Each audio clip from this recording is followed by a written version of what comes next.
Yo, what's up, Eagles Nation? It's your boy, Cool Eagle, back here in another video.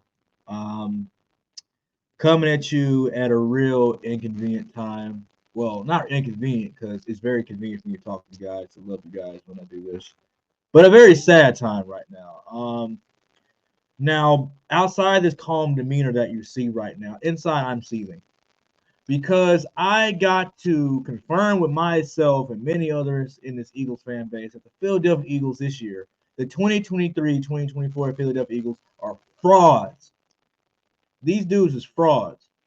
Because how the hell do you get your ass kicked at your home stadium by the number one team in the NFC? And I'm going to say it now because this is what everybody's thinking. The 49ers are the best team in the NFC. The Dallas Cowboys are a close second, and then tied for somewhere. Who gives a fuck? It's Philadelphia and Detroit. You go into AT&T Stadium where you are historically terrible. You don't have a winning record at AT&T Stadium, and you walk in there and you turn the ball over. Your three superstars who you're paying good money, Devontae Smith, AJ Brown, and Jalen Hurts, all fumbled the ball within Cowboys territory. All these fumbles have come at inconvenient times, killing drives and unnecessary penalties. Now we can argue the refs weren't doing their due diligence in some regard, just because some calls are questionable. But when it all comes down to it, it's football. The Eagles did not play good football. These Philadelphia Eagles are so fraudulent, soft, and I don't want to hear none of this smooth ass talking from Jalen Hurts. I don't want to hear nothing about AJ Brown talking about we're going to come in next week with this new energy, this newfound energy y'all should have had in the second half versus the 49ers and in this game versus the Dallas Cowboys.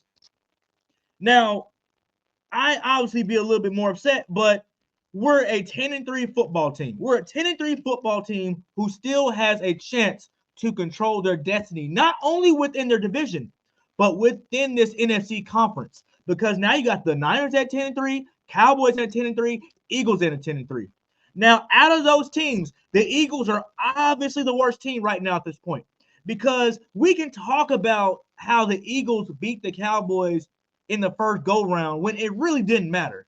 But now you're talking about a serious loss in the critical juncture of the season where teams are deciding seedings, like teams are fighting for playoff spots. And then you come into AT Stadium and you lay a goose egg like that. 3 turnovers by your superstars. The defense, Sean Desai, like I don't even know what to say about Sean Desai at this point because so many of these open slants across the middle, offenses are running to the left side because Sweat can't beat his man off the line of scrimmage. Now, I'm not going to say the linebackers did a better job, but they didn't give up as many yards as Sam Bradbury. Sam Bradbury was getting beat like an African drum. And it's so baffling to me and Eagles fans that we got to wake up and realize that wow, we're we're a 10-3 football team, and we're feeling this this this this disappointment. Disappointment. Like because again, you go into this game, a game that you're supposed to win to keep a stranglehold, a 1.5, 2 game stranglehold on this already competitive conference. Because right now, if y'all haven't listened to my last video, I told y'all what would happen if the Philadelphia Eagles were to lose this game. Now, again, we're a 10-3 football team. We're not the best 10-3 football team right now. Obviously, that's the 49ers and the Dallas Cowboys. For right now, and as an Eagles fan, I have no problem telling you that my team looks fraudulent. I have no problem with that.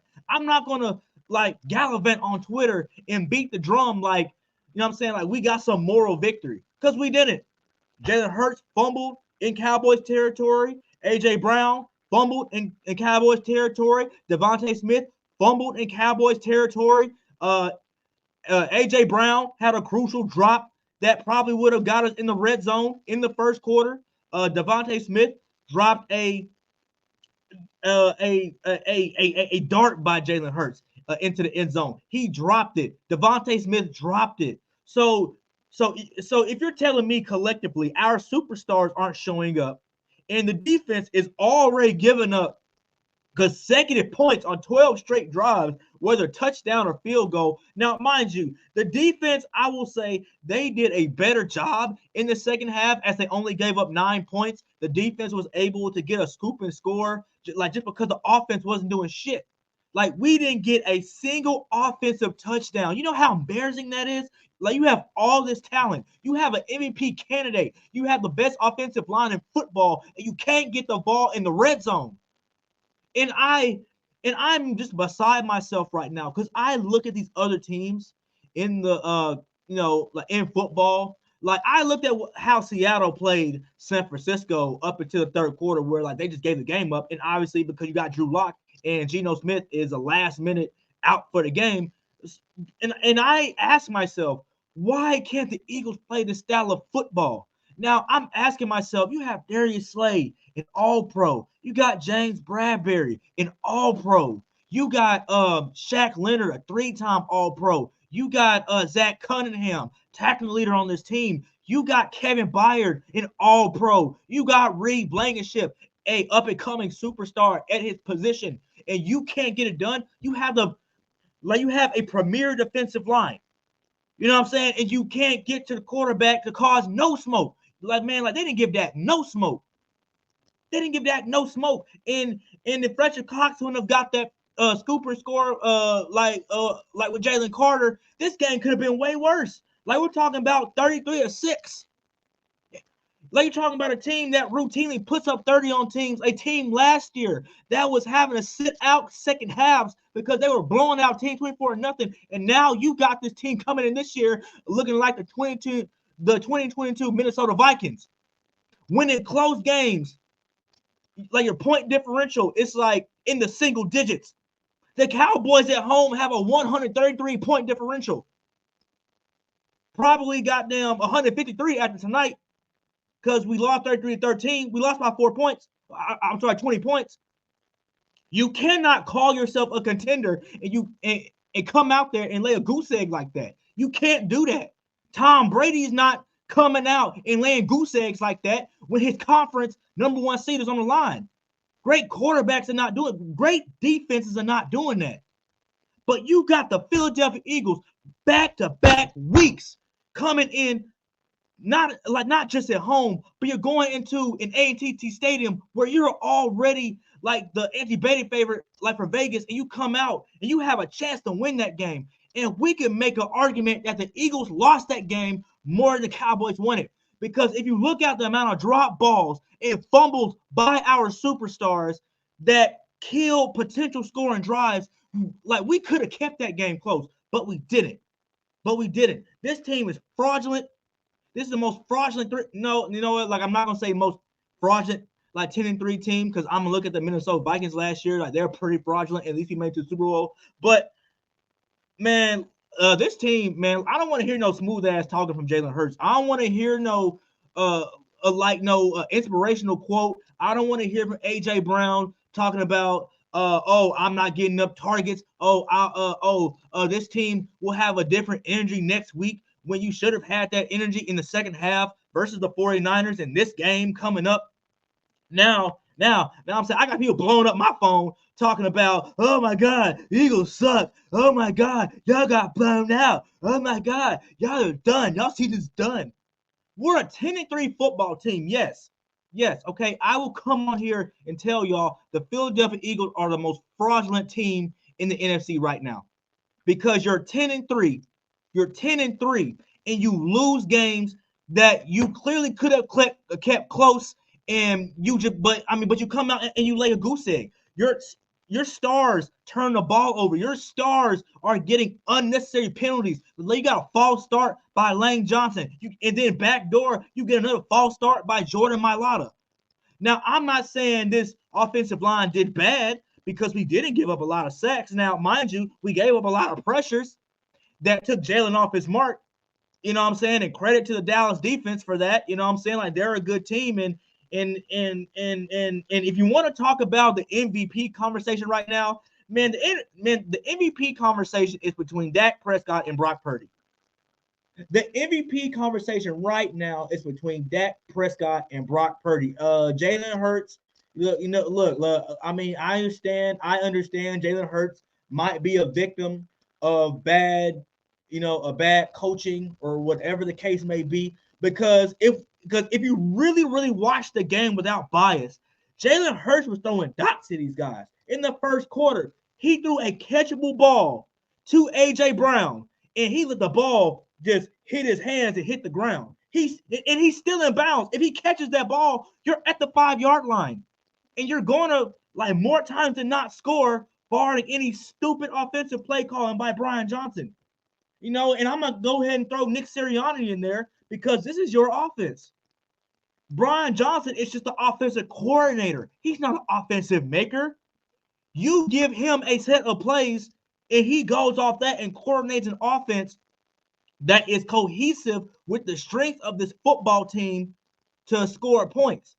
And that clearly did not happen tonight. Nick Sirianni needs to take a look at himself. Brian Johnson needs to take a look at himself because this is terrible. And now you have to go into Monday Night Football in Seattle where you haven't beat this team in 12 or 15 years. Yes, this is a fact. The Philadelphia Eagles have not beat the Seattle Seahawks in over a decade. And now we have to go on the road to Seattle, beat them, and then we got a 3-game stretch with the Giants and the Cardinals. Now I feel very confident against the New York Giants because of Tommy DeVito. They don't really have an offense like that. Cool. I'm cool with that. But if you ask me how confident I am, I'm not that confident right now. I'm not going to lie to you. I'm like 60% confident right now because, okay, like you got your butts kicked by like San Francisco, all right? Like you got blown out. Cool, okay? We got over that. We moved on to the next game. Didn't make no excuses. You go into AT&T Stadium, right? And off the first drive, the Cowboys score on you. Now, we can talk about the holding call on Jordan Davis that wasn't called. But you still had a defense that let Dak Prescott get 3 consecutive first downs. You didn't do nothing. You didn't have an answer for CeeDee Lamb. You did not have an answer for the middle of the field. You didn't have an answer for a tight end. A tight end that's not even a top 10 in the league. So, if you're asking like what the NFC picture looks like right now, it doesn't look good because right now, if you haven't watched my videos at all, and again, let's go over the schedules here. Pull this graphic.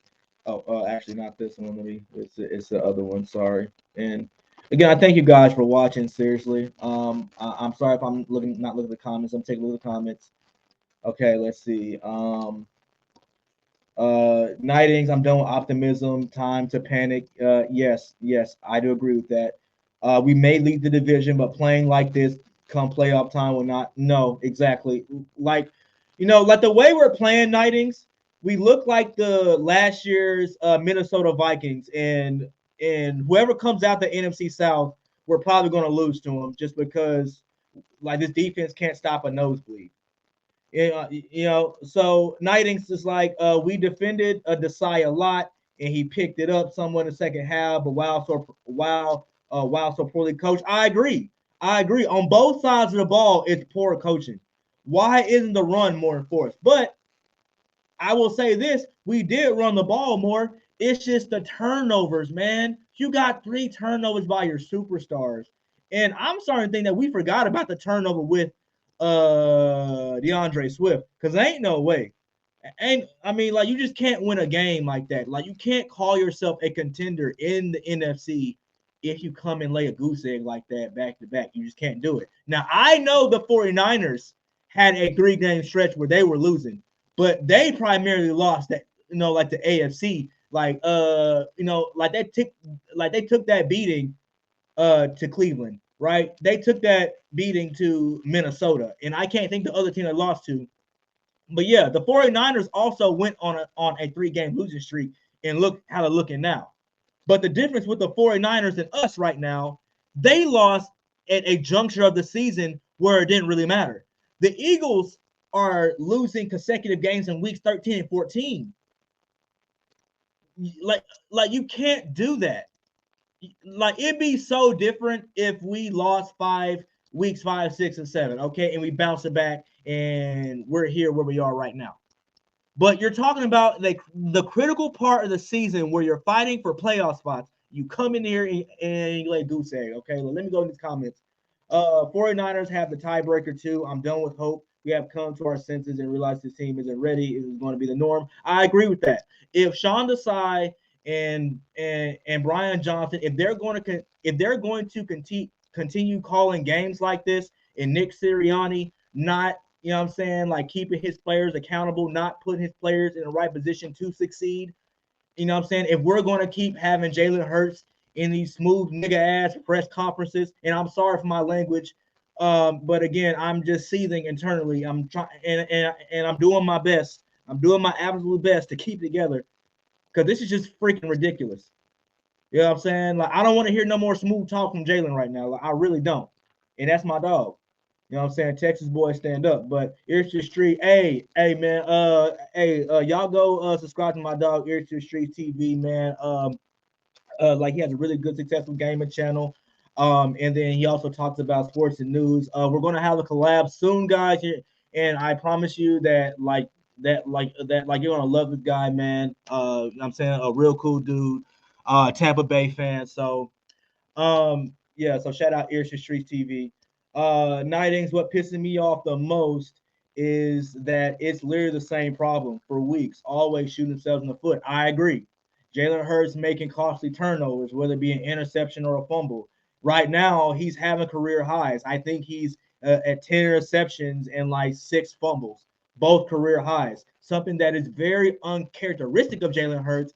But again, when you have him going from coordinator to coordinator with different styles of offenses, I mean, he even said it, in his very first person with us. Like, he just wants a consistent offensive coordinator. And Brian Johnson, I don't know how long the adjustment's going to take, but we need to figure it out quickly. Quickly. Okay, not anything. It reminds me of Voss Mentengo from Far Cry 3. Do you know what definition of sanity is? Yes. I do agree that these games have been driving us all insane. Vikings are the complete opposite of what they were last year. I agree. Even with turnovers, he still shows he can be a great QB. Yes. I still wholeheartedly believe that Jalen Hurts is one of the best quarterbacks, in this league. He's just had two. Well, I wouldn't really call them bad games, because if you look at the quarterback rating, Jalen Hurts had an 88.4 quarterback rating. Dak Prescott had a 95 or 99.4. So they both didn't play that well to where you're just like, oh wow. But how this helps Dak is he beat a good team. He's beat 2 good teams back to back. He's beat Seattle and he's beat Philadelphia. 2 good teams. So a criticism that was keeping Dak Prescott out of the top 2 for the MVP conversation. Now he just pole vaulted his way into number 2. Jalen Hurts, I don't know where he is, but you know what I'm saying? He definitely didn't help it, and it might be over at this point. Who knows?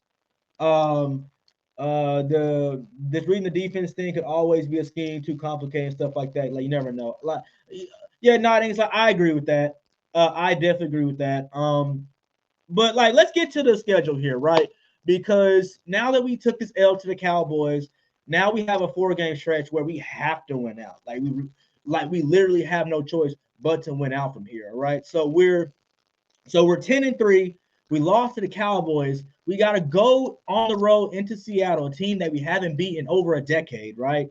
And then we have an easy stretch that could potentially, you know what I'm saying, like get us over the hill and get us hot going to the playoffs. Because we got the Giants twice and we got the Cardinals. Now, if the Eagles were smart, they would have beat the Cowboys, so they would have to play at MetLife Stadium where players are literally dropping left and right. Like, I don't want to have Jalen Hurts at MetLife. I don't want to have A.J. Brown playing the last game of the year at MetLife. I don't want Devontae. I don't want no starter for the Philadelphia Eagles have to play Week 18 at MetLife. That's not something I want to see happen because of all the injuries in seasons that field has ended, right? So again, I feel very confident about the 3-game stretch right here with the Giants and the Cardinals. Even though the Cardinals, I feel like it's going to be a trap game just because they always tend to give us a hard time when we're in Arizona. But the Giants, I'm not scared of Danny DeVito or Tommy DeVito. What the fuck? I don't care. But Seahawks, that's my only concern because we have to win that game because we cannot afford to drop to 10-4 right now because you have like you have the Dallas Cowboys who are going into Buffalo, a Buffalo team that is coming off a really good win versus Kansas City, probably a controversial win because that rough in the passer call that probably should have been called. I don't know, but it's just kind of weird how the Chiefs fans are crying about a call when their Super Bowl win is literally based off a controversial call by the referee. It's so ironic how that comes back and gets them right. So the Cowboys have to go to Buffalo, and whether they're going to be Buffalo or not, I don't know. At this point, I don't know because the way they played us and the way Dak Prescott is looking, even though we've seen him play like this before, you know what I'm saying? Honestly, a lot of Cowboys fans are saying this is his best year, but I think his best year was 2 years ago when he had almost 40 touchdown passes. You know what I'm saying? So like they got to play Buffalo, which is not going to be an easy game. They got to go to Miami, which is not going to be an easy game. And then they got to play the Lions, you know what I'm saying, in Dallas. So they have a tough stretch of 3 games, and then they have a division game. And we know how the Commanders typically play them in the last game of the year, as we know a young Sam Howell beat them last game of the year last year. So they have a tough stretch. Compared to us and the Philadelphia Eagles, they have the tougher stretch. Nightings beat the Chiefs, lost to the Cowboys like we always do with Arlington Seahawks, a team haven't beat in ages. Yeah, I agree. We haven't beat them in over a decade. Mahomes crying about the call, even though it was clear offsides, is crazy. Yes, yeah, I'm saying, but let him tell it, right? Allen was probably in his head saying, "Man, just take the damn L, move on." When Mahomes just dropped, yeah, oh yeah. I mean, like I'm sure Allen was like, just like, dude, whatever. You know what I'm saying? Get over it. But again, looking at the Cowboy stretch and the Philadelphia Eagles stretch, I feel very confident about our odds still, at least for the division's sake. Just because again, they have to play the Bills, Dolphins, and the Lions, and they have a division game, which is not easy. Like I know the Cowboys have been, kicking ass and taking names, but like they still have a ways of football to go. So I feel very confident still at this point in the Eagles. If we can get past the Seahawks, I feel more confident in us versus these guys and versus these guys here. Because look at this. Because the 49ers, yes, they beat the Seahawks like without Geno Smith. I feel like that game like probably could have been a little different if Geno would have been playing, but that's beside the point. A win's a win. But they have a tough stretch. They have a division game, a Cardinals team that's just trying to spoil a team's fortune right now. They have to play the Baltimore Ravens, who can take you to overtime and beat you in the wildest of ways. You know what I'm saying? And then they have to play the Commanders, which I probably think they'll walk over the Commanders. And then they have a division game. So again, looking at all the stretches that we have here with these other teams, winning teams, conference teams, and then the Lions, they just lost to the Bears, and now they have to go to play at home versus a Broncos team that's also fighting for a playoff spot.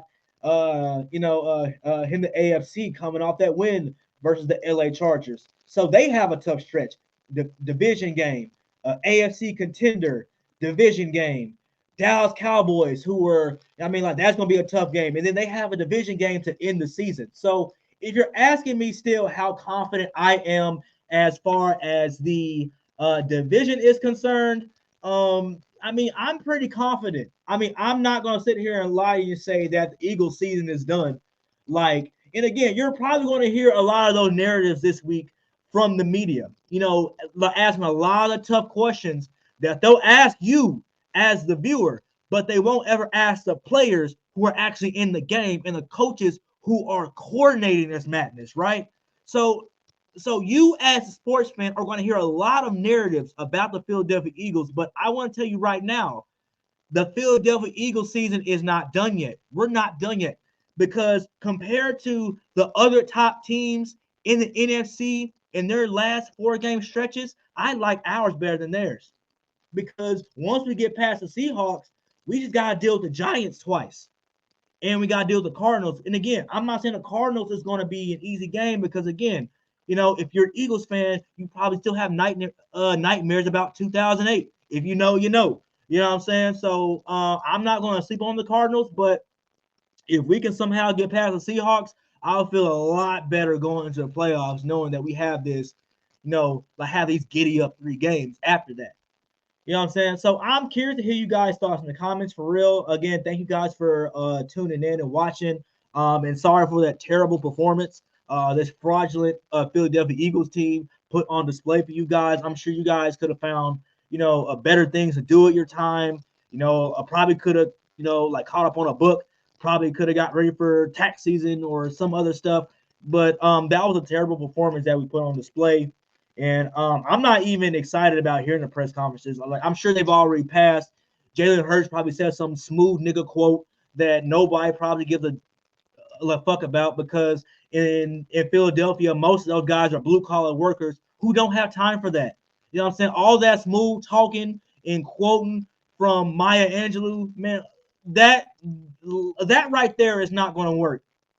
Like it's not going to work. Like maybe if you were a Minnesota Vikings quarterback or a Carolina Panthers quarterback or some other wayward team with nothing to talk about, maybe that should have worked there. But we talk about a team, a city that prides itself on the product that we put out on the field week after week, and you come out there and you lay a goose egg like that on the road. We don't want to hear that. We don't want to hear like the same old speech that we heard from Carson Wentz in 2020. Oh yeah, I'm saying yeah. I mean, like 10 gotta do better. I gotta do better. I gotta do better. Put these guys in, like better position. I gotta call better plays. You know what I'm saying? In the media, like just. I mean, in the media is going to patty cake them with these cupcake ass questions instead of asking the real questions. Like, you know what I'm saying? Like in regards to secondary play and the linebackers, because I can't wait until this PFF analytics drop because we're going to go in on this Eagles defense because I know the Eagles offense has a lot of accountability for this game just because of the 3 turnovers by our 3 main superstars. I mean, they definitely have a lot to answer for that. And they're going to have to answer for that. Man, but it's just insane, man. This is just, I don't know why we look so uninspired these past 2 weeks. Like I know we've been going through a gauntlet. I mean, like 3 games in 13 days, and then you got to come to play the San Francisco 49ers, and then you got to go back door and play another NFC juggernaut in the Dallas Cowboys. And again, like shout out to the Dallas Cowboys. I'm not gonna make no excuse. Like, like they outplayed us, and they are the better team. I think in this division right now. I think they're the better team in this conference right now. The Dallas Cowboys deserve all the praise they're getting right now. They have overcome criticism that they can't beat winning teams. They've done it back to back. Dak Prescott, although I can make an argument that he's not, but the majority say he's playing the best ball of his career, and he definitely is. I mean, I can't take that away from him. 3 or 2 touchdown passes versus Seattle. And then he comes in and then he scores 2 more touchdowns. He's 5 touchdowns to 0 interceptions against winning teams in the past 2 weeks. Now, Dak Prescott is going to be the MVP favorite tomorrow. I guarantee you, at least out. I mean, if they don't talk about how mediocre Brock Purdy probably played against the Seattle Seahawks, they're definitely going to say Dak Prescott is the MVP favorite, and for all the right reasons. He's played better football than all the other players in the MVP conversation. He outplayed Brock Purdy today. He outplayed Jalen Hurts today. He outplayed Jalen Hurts last week. You know what I'm saying? Like Dak Prescott has been playing some really good football. You know what I'm saying? And I mean, and credit to the other guys that they're around him. Stephon Gilmore getting like it's starting to look like all pro Stephon Gilmore. CeeDee Lamb is looking like the dangerous receiver that everybody's been saying he is. AJ Brown didn't do much to contest that he's not. I mean, CeeDee Lamb might just be the best wide receiver in this division right now after how AJ Brown played today. Now AJ Brown still got still had a 100-yard game, but when you consider how he played, fumbling in Cowboys territory and dropping what would have been probably like a drive saving catch, like I mean, how can you say that he's the best wide receiver when his competition outplayed him? Like, how can you? I mean, I understand this Eagles team has had a lot of injuries, but we had our full squad today, and we look like doo doo. We look like poo cheese. 3 fumbles by our 3 main guys on offense, and you want me to say this team is not fraudulent? This team is very fraudulent right now, and I just don't have much more to say about that, man. I really don't. Um, um, well, I don't know what this team is going to do because we got to go into Seattle on Monday Night Football, and a lot of Eagles fans at this point, we don't know what to believe at this point. We don't know what this defense is going to give us because we know Geno Smith is likely going to play next week. I'm pretty sure Drew Lock is a once in a lifetime opportunity that the 49ers took advantage of. You know what I'm saying? We know what Geno Smith did did the Dallas defense. So imagine what he's going to do to a secondary that is terrible on third down and that doesn't get after the quarterback like that. You know what I'm saying? So I don't know. Geno Smith might make his MVP case next week. Who knows? With this defense, I mean, and then Seattle's defense is nothing to slouch on either. They can actually get after the quarterback. Like they don't need multiple pressures and have nothing to say for it. They can get after the quarterback. And if you ask me how confident I am right now, not very confident. But I'm going to get out of here. I mean, there's just not much to say. There's no excuses. I know that the Philadelphia Eagles players are probably going to make these candy ass post game conferences or whatever the fuck, and I'm just not trying to hear it. A lot of Eagles fans aren't trying to hear it. Like we got our ass beat on Sunday Night Football, rightfully so. And we have a lot of questions to ask.